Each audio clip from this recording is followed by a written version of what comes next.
Assalamualaikum, balik lagi di rekap alur cerita film bareng Mamang di sini.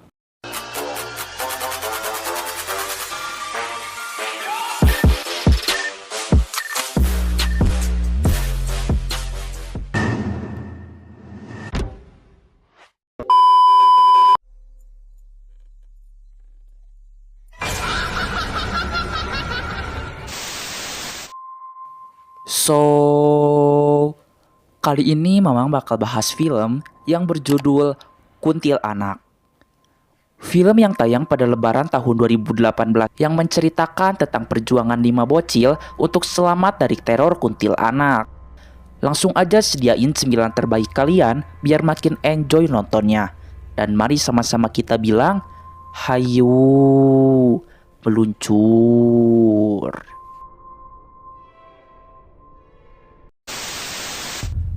Film ini diawali dengan seorang anak laki-laki yang sedang bermain mobil remote yang bernama Anjas.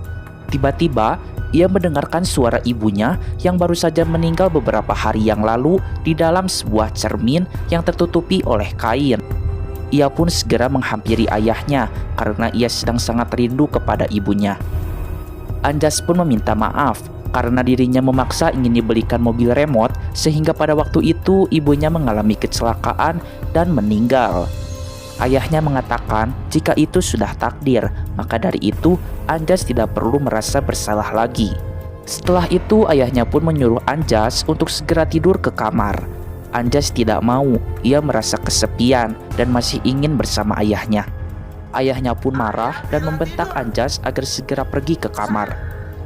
Anjas segera pergi ke kamarnya sambil menangis. Ia merasa sangat kesepian, tidak ada lagi kasih sayang dari orang tuanya.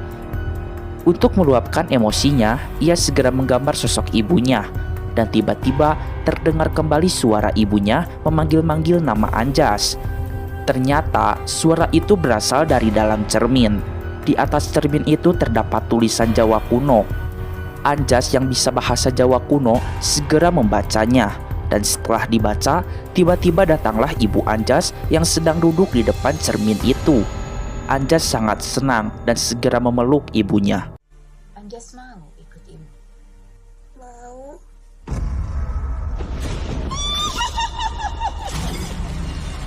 Ternyata itu kuntilanak yang menyamar jadi ibunya Anjas, Lur. Anjas pun hilang, diculik oleh kuntilanak. Ayahnya pun sangat sedih dan terpuruk atas kehilangan anaknya. Film pun beralih kepada Tante Dona yang merupakan ibu asuh dari kelima anak yatim piatu. Di antaranya adalah maksudnya Dinda. BTW Dinda ini anak yang paling besar, Slur. Kemudian ini Kresna, Panji, Miko, dan Ambar yang paling kecil. Suatu hari Tante Dona akan pergi ke luar negeri karena ada suatu hal yang penting. Tante Dona berencana akan pergi selama 3 minggu. Maka dari itu, ia akan menitipkan kelima anak asuhnya kepada keponakannya yang bernama Lydia. Sebelum berangkat ke luar negeri, Tante Dona melihat jika Dinda sedang bersedih. Ternyata Dinda sedih karena ia belum bisa menerima Tante Dona sebagai ibunya, dan ia juga belum bisa menerima adik-adiknya sebagai keluarganya sendiri. Tante Dona pun mengatakan gak apa-apa, jangan terlalu dipaksakan. Nanti juga, seiring berjalannya waktu, Dinda pasti bisa menerima Tante Dona serta adik-adiknya sebagai keluarga. Dan sebelum berangkat ke bandara, Tante Dona pun berpamitan dulu kepada anak-anak asuhnya. Tante Dona mengingatkan kepada Lydia untuk selalu menjaga anak-anak, terutama Ambar. Ia paling sensitif dari semua kakak-kakaknya. Setelah itu, Tante Dona segera pergi ke bandara, diantarkan oleh Glenn, pacarnya Lydia. Scene pun beralih kepada Glenn yang sedang syuting salah satu acara televisi bertema horor. Konon katanya, dulu di rumah ini ada anak yang bernama Anjas hilang diculik oleh kuntilanak. Rumah itu pun sudah terbengkalai dan kondisinya sangat kotor dan berantakan. Glenn pun masuk ke dalam rumah itu.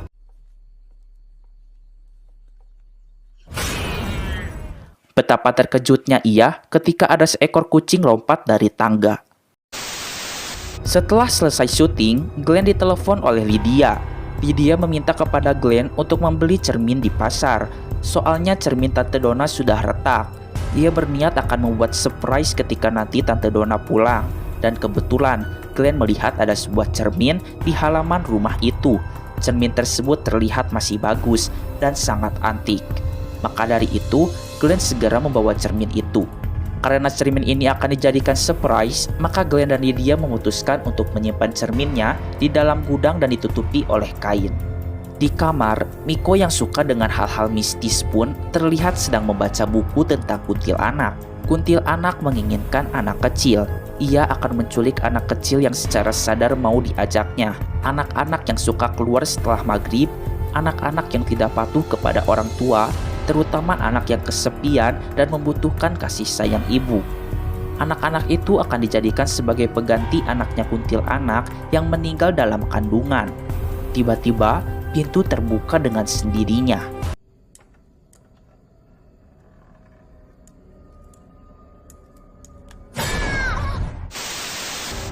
Malam pun datang. Terlihat Linda sedang cuci piring. Ia melihat seorang perempuan seperti kuntilanak di halaman rumah. Setelah dicek, ternyata itu hanya jemuran baju. Ia pun mendengarkan suara perempuan yang memanggil-manggil namanya. Suara tersebut berasal dari gudang. Ia melihat ada sebuah cermin asing di dalam gudang tersebut.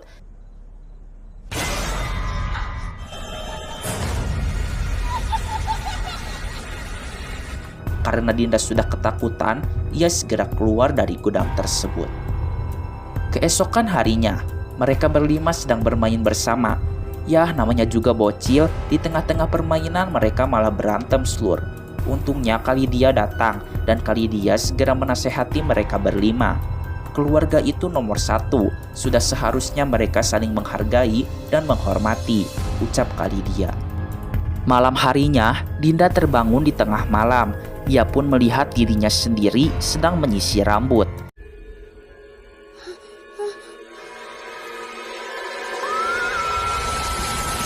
Dan ternyata itu hanya mimpi buruk saja. Setelah itu Dinda segera keluar dari kamar. Dan ia melihat jika TV di ruang tengah menyala, tetapi menampilkan gambar yang buram. Tiba-tiba muncul sosok perempuan memakai kebaya sambil menyanyikan lagu Lingsir Wengi.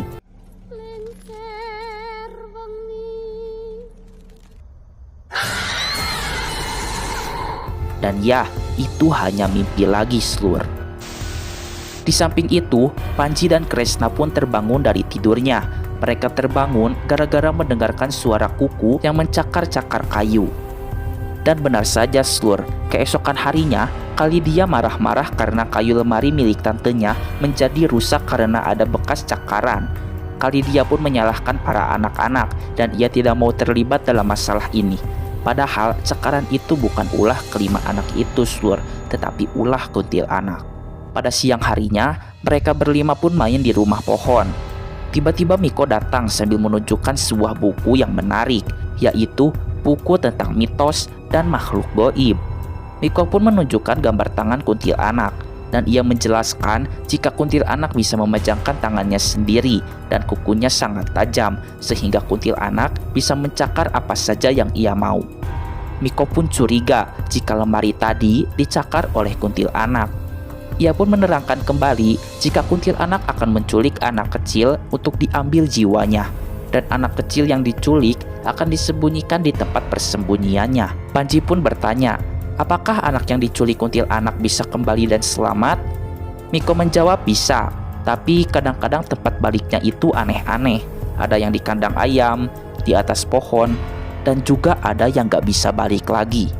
Biasanya anak yang gak bisa balik lagi, arwahnya akan gentayangan. Malam harinya, terlihat Lydia beserta kelima anak tersebut sedang menonton acara televisi horornya Kak Glenn yang sedang menelusuri rumah Anjas. Setelah selesai menonton TV, mereka semua segera tidur dan Lydia segera mengunci pintu rumah. Dan saat akan pergi ke kamarnya, Lydia mendengarkan suara-suara aneh di dalam kamar Tante Donna.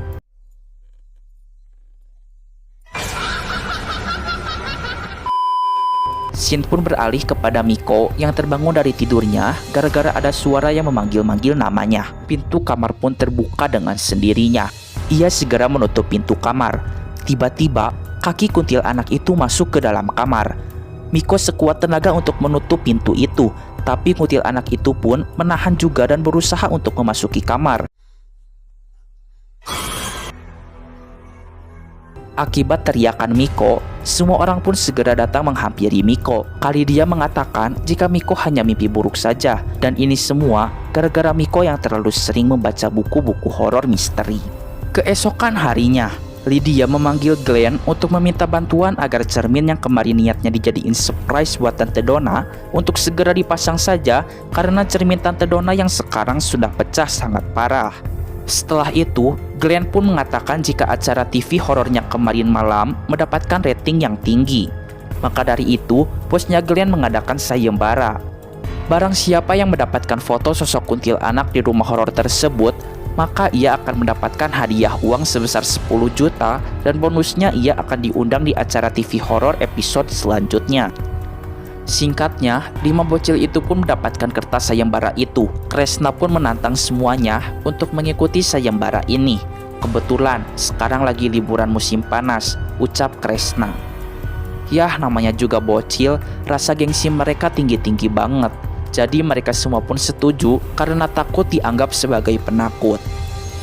Dan kebetulan, pada hari itu, Lydia pamit untuk pergi kuliah sampai malam. Dan Lydia berpesan agar mereka berlima tidak bertengkar. Dan setelah Lydia pergi, mereka berlima segera menuju ke rumah horor tersebut. Mereka pun saling bekerja sama untuk melewati berbagai tantangan dan rintangan hingga pada akhirnya mereka pun sampai di rumah itu.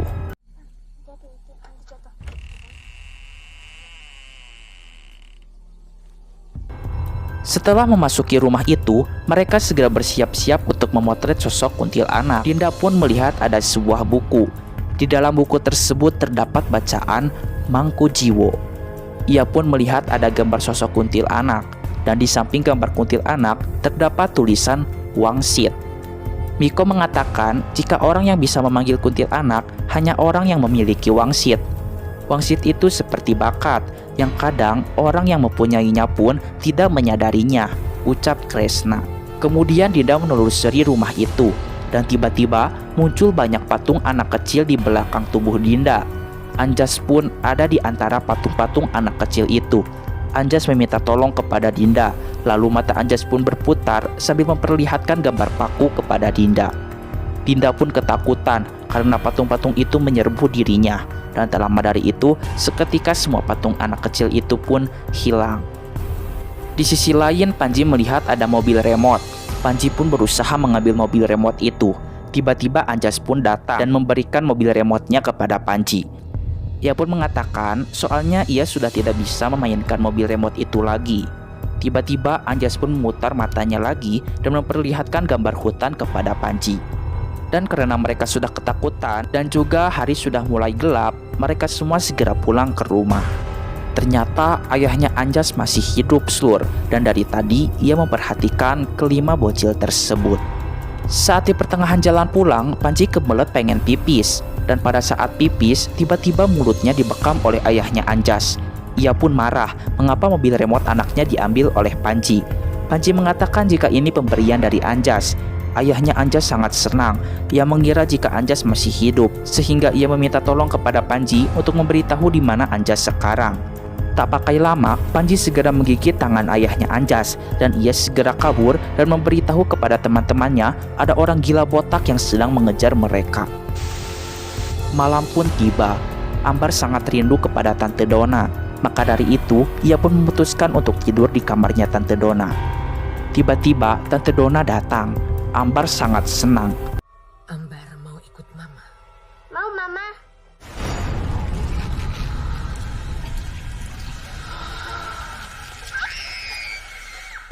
Ternyata itu kuntilanak yang sedang menyamar, sehingga Ambar pun diculik ke dalam cermin itu. Dinda segera memberitahu semuanya jika di rumah ini ada kuntilanak. Kuntilanak itu membawa Ambar. Di dalam buku Miko, kuntilanak ada yang tinggal di atas pohon dan juga ada yang di dalam cermin. Miko mengatakan jika kuntilanak akan selamanya menyimpan anak kecil yang hilang itu di tempat persembunyiannya setelah melewati Jumat Kliwon. Kresna mengatakan jika mereka masih memiliki waktu untuk menyelamatkan Ambar. Sekarang Kamis Wage, besok Jumat Kliwon. Jadi ada waktu 1 hari lagi untuk mereka berusaha menyelamatkan Ambar. Setelah itu, ayahnya Anjas pun datang ke rumah. Ia segera menculik Panji, namun ia gagal.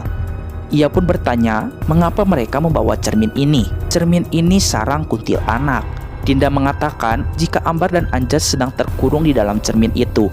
Ayahnya Anjas mencoba untuk menghancurkan cermin itu, namun sayangnya ia malah terpental dan pingsan. Dan lampu kamar pun menjadi mati. Mereka berempat pun terus berusaha untuk mengeluarkan Ambar dari cermin.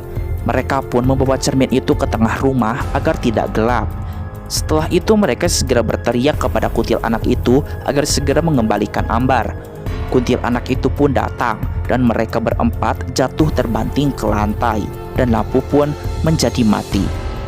Tak lama kemudian kuntilanak itu hilang dan ternyata kuntilanak itu sedang menghampiri Miko. Dan Miko pun hilang diculik oleh kuntilanak. Setelah Miko hilang, lampu menjadi terang kembali dan akhirnya Kalidia pulang dari kampusnya. Tapi sayangnya Kalidia pun harus kesurupan oleh hantu kuntilanak. Kalidia segera menyerang mereka bertiga dan Panji pun dibanting hingga pingsan.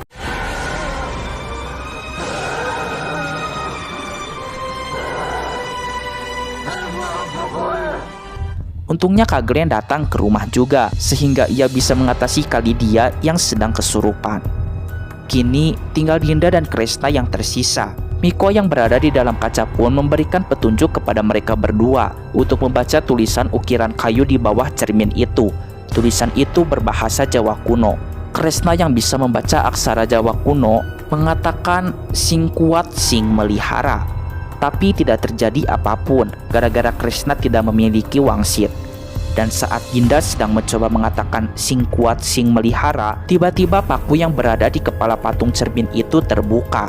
Ternyata tanpa disadari Dinda memiliki wangsit. Oleh karena itu Dinda segera membaca mantra itu lagi secara berulang-ulang hingga pada akhirnya paku itu lepas. Ia pun teringat kepada gambar yang ditunjukkan oleh Anjas, yaitu gambar paku. Setelah itu Miko menyuruh Dinda untuk segera menusukkan paku itu ke kepala kuntilanak. Kuntilanak yang berada di tubuh Lydia pun segera keluar tertarik ke dalam cermin dan tidak bisa bergerak lagi. Dan pada akhirnya Dinda pun berhasil mengalahkan kuntilanak itu.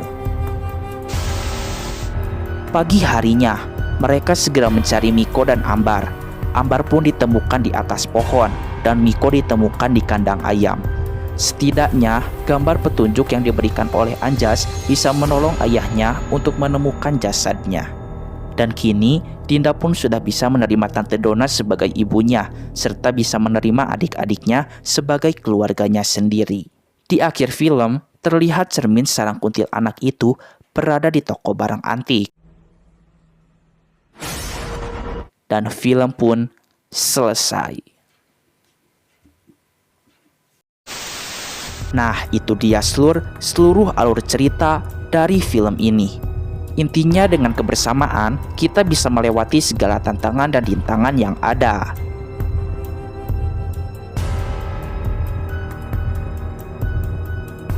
Oke lah, cukup sekian. Mamang pamit dulu. Keep enjoy and see you.